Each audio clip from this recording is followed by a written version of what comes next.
మీ business ను 100 రెట్లు పెంచుకోవాలనుకుంటున్నారా? అయితే వి మీడియా ఏజెన్సీ మీకు సరైన పరిష్కారం.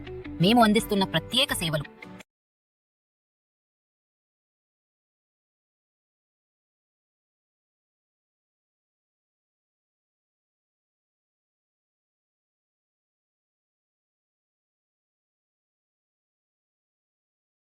నమస్తే, వెల్కమ్ టు విటీవీ హెల్త్. ప్రస్తుతం ఉన్న కాలంలో చాలామంది వయసుతో సంబంధం లేకుండా నడుము నొప్పి అలాగే మోకాళ్ళ నొప్పులతో బాధపడుతూ ఉన్నారు. అసలు ఈ నడుము నొప్పి మోకాళ్ళ నొప్పులు ఎందుకు వస్తాయి, దీని సిమ్టమ్స్ ఏంటి, దీన్ని ఎలా నివారించాలి, దీని గురించి ప్రత్యేకంగా మనతో క్లుప్తంగా వివరించడానికి 18 ఏళ్ల సుదీర్ఘ అనుభవం ఉన్నటువంటి ఆయుర్వేదిక్ డాక్టర్ మనతో పాటు ఉన్నారండి. ఆయనే డాక్టర్ ప్రశాంత్ గారు. ఆయన అడిగి పూర్తి వివరాలు తెలుసుకుందాం. నమస్తే సార్. నమస్తే అమ్మ. సార్, ప్రస్తుతం ఉన్న కాలంలో చూసుకున్నట్లయితే ఏజ్తో సంబంధం లేకుండా బ్యాక్ పెయిన్, నీ పెయిన్, ఎక్కువ నీ రిప్లేస్మెంట్స్ జరుగుతూ ఉన్నాయి. సో ఇది ఎందుకు సార్, దేనివల్ల, అంటే ఎక్కడ వస్తుంది ప్రాబ్లం అసలు? ఇప్పుడు ముందు నీ పెయిన్ అంటే మనకు 65 ఇయర్స్ తర్వాత ఉండేది యూజువల్గా ప్రాబ్లం. ఎందుకంటే సైనోవియల్ ఫ్లూయిడ్, మనము జాయింట్లో ఫ్లూయిడ్ ఉంటుంది. అవును. ఆ ఫ్లూయిడ్ తగ్గిపోతే పెయిన్, నొప్పి అన్ని వస్తుంది. ఎక్సర్సైజ్ అంటే physical activity, lack of physical activity లేకపోతే అది వస్తుంది. సో అది ఉండే ముందు. బట్ ఇప్పుడు ఏమవుతుందంటే 30 ఇయర్స్, 35 ఇయర్స్, 40 ఇయర్స్ కూడా people are suffering with knee pain అనమాట. పీపుల్ వచ్చేస్తుంది ఇప్పుడు అంటే 35 ఇయర్స్, 40 ఇయర్స్ యూజువల్గా నీ రీప్లేస్మెంట్ వెళ్తున్నారు. అది చాలా అది చాలా అది అంటే ఇప్పుడు ఆ సిగ్నల్ ఇస్ నాట్ గుడ్. అది మంచి సిగ్నల్ కాదు అది.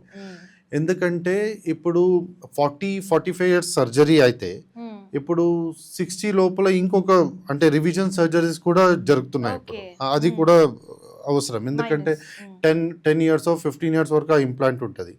తర్వాత ఆ ఇంప్లాంట్ కూడా ఇప్పుడు మీరు చేంజ్ చేసుకోవాలి, ఇలా రివిజన్ అవ్వాలి. ఇదన్నీ ప్రాబ్లం ఉంటుంది.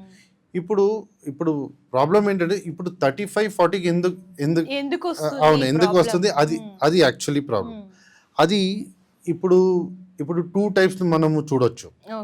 అంటే 2 కాజిటివ్ ఫ్యాక్టర్స్ మనం అంటే first is heavy work, stress and ఏంటి లాంగ్ స్టాండింగ్ వర్క్, లేకపోతే నాట్ ఫోకసింగ్ ఆన్, అంటే ఇప్పుడు సిట్టింగ్ ఉంటే కూడా అది పోస్టర్, అంటే చాలా కొద్దిగా పోస్టర్ అనాలిసిస్ చూసుకుంటే అది అయిపోతుంది. బట్ పోస్టర్ కూడా they will not be seeing on the poster అనమాట.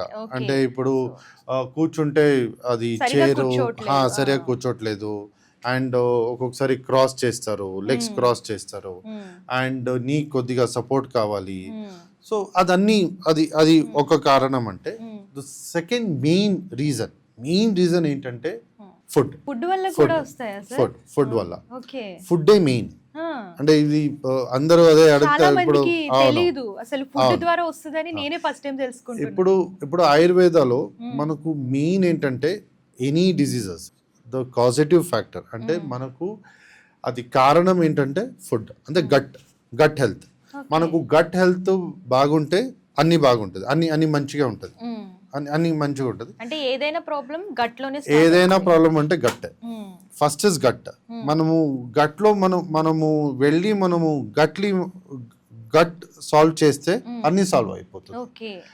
అంటే మీకు ఒక సింపుల్ చెప్తాను నేను. ఇప్పుడు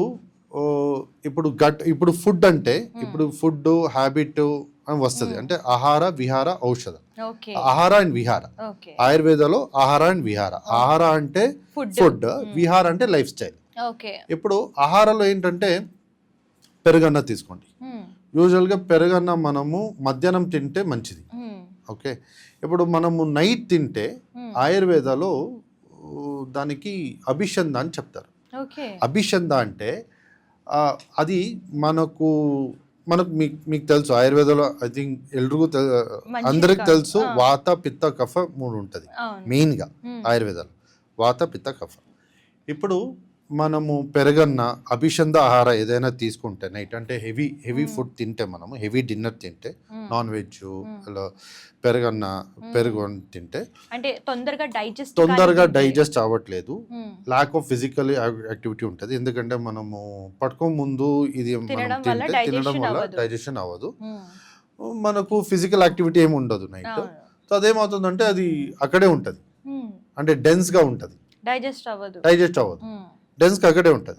అది దానివల్ల ఏమవుతుందంటే అది మార్నింగ్ మనం ఏం చేస్తాం, మనము మళ్ళీ జస్ట్ tiffin మనం చేసుకుంటాం. వెళ్ళి అగైన్ నెక్స్ట్ బ్రేక్ఫాస్ట్ అగైన్ అంటే అది టాక్సిన్స్ పెరుగుతా. అది ఇప్పుడు పిజ్జాలో ఎట్లా టాపింగ్ చేస్తారు పెడతారో, లేయర్స్ పెరుగుతా ఉంటాయి. లేయర్స్ పెరుగుతూ ఉంటుందో అట్లాగే ఇది కూడా లేయర్స్ పెరుగుతూ ఉంటుంది. అది లోపల అనేది క్లియర్ అవుట్ అవ్వదు. అవును. సో ఇది పెరిగితే ఏమవుతుందంటే, సో ఇది దాంట్లో కఫ వాత అంటే ఇప్పుడు కఫ ఇంక్రీజ్ అయిపోతుంది, వాత కూడా ఇంక్రీజ్ అయిపోతుంది. సో ఇది for this we call it, అంటే మనము ఆయుర్వేదంలో ఆమా అంతా చెప్తాం. ఆమా ఇప్పుడు ఆమా అయిపోతే అది ఆమా అంటే టాక్సిన్ అని. అది ఆమా ఏమవుతుందంటే ఆమా వెళ్ళి ఆ జాను సంధి అంటే ఇప్పుడు నీ జాయింట్ అనుకోండి, నీ జాయింట్ వెళ్ళి నీ జాయింట్లో అక్కడ స్టోర్ అయిపోతుంది. అక్కడ ఫ్లూయిడ్ ఉండే, సో ఫ్లూయిడ్ అదని రీప్లేస్ అయిపోతుంది. సో ఫ్లూయిడ్ మార్చేసి అక్కడ టాక్సిన్స్ వెళ్ళి అక్కడ కూర్చుంటే డ్రై అయిపోతుంది, లూబ్రికేషన్ ఉండదు. ఇప్పుడు మనకు వెహికల్ అంటే ఇప్పుడు ఎట్లా నడుస్తుంది, ఇప్పుడు ఇంజిన్ ఆయిల్ పెట్టుకుంటే అక్కడ ఈజీగా గ్రీస్ ఇలా ఇంజిన్ ఆయిల్ పెట్టుకుంటే అక్కడ లూబ్రికేషన్ ఉంటుంది, ఈజీ మూమెంట్ ఉంటుంది.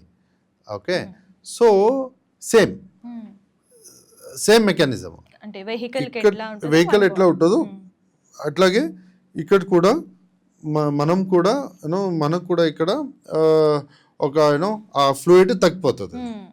ఫ్లూయిడ్ తగ్గిపోతే అక్కడ రీప్లేస్మెంట్ అయిపోతుంది కదా, డిహైడ్రేషన్ అయిపోతుంది, డ్రైనెస్ అయిపోతుంది.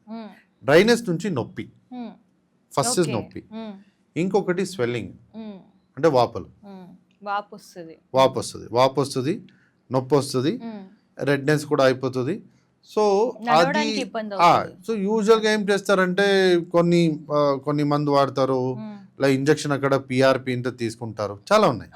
మోడర్న్ మెడిసిన్ కూడా ఉంది, బట్ చాలా ఉన్నాయి. సో అది చేసిన తర్వాత ఏమవుతుందంటే ఇప్పుడు కొన్ని ఒక 30-35%, 40% క్యూర్ ఉంటుంది. పూర్తి క్లియరెన్స్ యూజువల్గా ఉండదు. So surgery is the final అంటారు, అంటే అది ఫైనల్ సొల్యూషన్ అంటారు. సర్జరీ యూజువల్గా వెళ్తారు. బట్ మనము ఆయుర్వేదాలు మీరు మాట్లాడితే how it was like 2 reasons ఉండే. సో మనము ఇక్కడ కూడా 2 types ఆఫ్ ట్రీట్మెంట్ చేసుకోవచ్చు. అంటే శోధన అండ్ శమన. ఆయుర్వేదాలో శోధన అండ్ శమన చెప్తారు. శోధన అంటే పంచకర్మ, అంటే ప్యూరిఫికేటరీ ప్రొసీజర్ అన్నమాట. శమన అంటే మెడిసిన్. ఆయుర్వేదంలో పంచకర్మ ఎక్కువ చేస్తుంటారు. అవును, శోధన అండ్ శమన. ఇంగ్లీష్లోనే ఇంకొక టైప్ కూడా ఉంది, ప్రివెంటివ్ అండ్ క్యూరేటివ్ అనేసి. ఫస్ట్ శోధన అంటే ప్యూరిఫికేటరీ అంటే మనము ఆమె ఏముందో, టాక్సిన్స్ ఏముందో అది మనం డీటాక్స్ చేయాలి. డీటాక్స్ చేయాలంటే మనం ఫస్ట్ మనము గట్ హెల్త్ అంటే గట్ వెల్నెస్ మనం చూడాలి. గట్ ని మనము కరెక్షన్ చేయాలి. ఫస్ట్ ఇస్ గట్ ని కరెక్షన్ చేయాలి. సో మనది ఫస్ట్ ఆఫ్ ఆల్ మనది డైజెస్టివ్ ఫైర్ ఏముందో, అంటే అగ్ని ఇంత ఏం చెప్తాం మనం ఆయుర్వేదాలో, అది ఫస్ట్ కరెక్ట్ చేసుకోవాలి. ఫర్ ఎగ్జాంపుల్ వేడి నీళ్ళు అంటే అది హ్యాబిట్ అయిపోవాలి. అంటే ఇది నేను ఒక 10 రోజులు మందు వాడతాను, తర్వాత నేను ఇలా సర్జరీని చేసుకుంటాను, తర్వాత నేను పెరుగన్న తింటాను, అలా నైట్ నేను హెవీకి తింటానంటే అది కరెక్ట్ కాదు. You will get in to again, అంటే ఆ ప్రాబ్లం మీకు మళ్ళీ రిపీట్ అవుతుంది. సో మీరు ఏం చేయాలంటే ఆ టైంలో ఫస్ట్ వేడి నీళ్ళు, hot water you have to start, అది ఫస్ట్. తర్వాత మనము బ్రేక్ఫాస్ట్ అండ్ లంచ్లో కొన్ని మీరు సీరియల్స్, పల్సెస్, పప్పులు కొన్ని అంటే ఎందుకంటే వేడి నీళ్ళు ఏమవుతుందంటే అది డైజెషన్, అంటే హాట్ వాటర్ ఎర్లీ మార్నింగ్ మంచిగా ఉంటుంది. ఎందుకంటే అది లేట్ నైట్ ఏముంటుందో ఎంటీ స్టమక్ మీరు తాగితే పొద్దున్న ఎర్లీ మార్నింగ్, లేట్ నైట్ ఇది ఏముంటుందో అంటే ఇప్పుడు రిమైనింగ్ ఫుడ్ ఉంటుంది కదా, అది అన్నీ ఈజీగా డైజెస్ట్ అయిపోతుంది. అది మనము వి కాల్ ఇట్ యాజ్ ఎమల్సిఫైర్ అనమాట. సో వేడి నీళ్ళ నుంచి అది ఫస్ట్, అది ప్రివెంటివ్లో వస్తుంది. సో ప్యూరిఫికేటరీ అంటే ఇప్పుడు పంచకర్మ మనం ఏం చెప్తాం, అది డీటాక్స్ చేసి మనము మన దగ్గర విరేచన ఒక ఉంటుంది, బస్తీ ఉంటుంది. సో చాలా ట్రీట్మెంట్స్ ఉన్నాయి. సో ఫస్ట్ శోధన ఏం ట్రీట్ చేస్తారు సార్ ఈ స్టమక్ని క్లియర్ చేయడానికి? ఇప్పుడు స్టొమక్ క్లియర్ Process ఎలా చేయడానికి ఉంటుంది? ఫస్ట్ మనము డిపెండింగ్ అపాన్ దోషాస్, Mm. అంటే ఇప్పుడు కఫ దోష ఉంటే వమన చేద్దాం మనము, మ్మ్. పిత్త దోష ఉంటే విరేచన, వాత దోష ఉంటే బస్తి, Okay. అట్లాగా ఉంటుంది. మ్మ్. ఇప్పుడు యూజువల్గా కామన్గా మాట్లాడాలంటే మ్మ్. పంచకర్మ ట్రీట్మెంట్లో మనము ఫస్ట్ డీటాక్స్, అంటే ఫస్ట్ ఒక 1 వీక్ ఒక డీటాక్స్ చేసి, అంటే Okay. విరేచన కొద్దిగా చేసి, పిత్తాన్ని కమ్ చేసి, మ్మ్. అంటే తగ్గించి, కంట్రోల్ చేసి. తర్వాత జాను బస్తి ఒకటి ఉంటుంది, మ్మ్. అంటే లోకలైజ్ ట్రీట్మెంట్ అన్నమాట. మ్మ్. అంటే ఇప్పుడు అది వీట్ ఫ్లోర్లో చేసి Okay. మనము జానులో, అంటే నీ Oils. జాయింట్లో అది మ్మ్. పెట్టేసి ఒక బ్రిడ్జ్ లాగా, మ్మ్. సో లోపల మనము we heat the oil and put it, అంటే Okay. ఆయిల్ అక్కడ కొద్దిగా వేడిగా ఉండాలి, మ్మ్. అది చేసి ఒక 45 మినిట్స్ ట్రీట్మెంట్ ఉంటుంది. అది మనము 7 to 10 డేస్ చేస్తే, సో మీకు యూజువల్గా అంటే ఇంటర్నలీ కొద్దిగా మందు వాడి అక్కడ టాక్సిన్స్ అన్నీ తీసేసి, ఆమె తీసేసి, మ్మ్. బయట నుంచి మనం ఇది బస్తి చేస్తే Cure అవుతుంది. క్యూర్ అయిపోతుంది. సో థ్యాంక్ యూ సార్, మంచి ఇన్ఫర్మేషన్ అండి. ఇచ్చారు. సో చూసారు కదా, మీ డైలీ లైఫ్ని అలాగే కొంచెం ఎక్సర్సైజ్ కూడా మీ డైలీ లైఫ్లో యాడ్ చేసుకుంటే కనుక సో మీకు బాడీ పెయిన్స్ కానివ్వండి, నీ పెయిన్స్, బ్యాక్ పెయిన్స్ రాకుండా ఉంటాయి. సో ఎర్లీ ఏజ్లో ఈ పెయిన్స్ రావడం ముఖ్యంగా ఫుడ్ అలాగే ఎక్సర్సైజ్ కారణం అనమాట. సో ఈ రెండు మీ లైఫ్ స్టైల్ మెయింటైన్ చేసుకుంటుంటే మీకు ఎటువంటి ప్రాబ్లమ్స్ అనేవి ఉండవు. ఈ వీడియో కనుక నచ్చితే లైక్ చేయండి, షేర్ చేయండి. మరిన్ని లేటెస్ట్ వీడియోస్ కోసం మన ఛానల్ సబ్స్క్రైబ్ చేస్తూ ఉండండి. మీ విలువైన సమాచారాన్ని కామెంట్ రూపంలో తెలియజేయండి. అలాగే మీకు ఏమైనా సందేహాలు ఉన్నా కూడా కామెంట్ రూపంలో తెలియజేస్తే డాక్టర్ గారు మీకు కంప్లీట్ ఎక్స్ప్లెనేషన్ అనేది ఇస్తారు. సో ధన్యవాదాలు.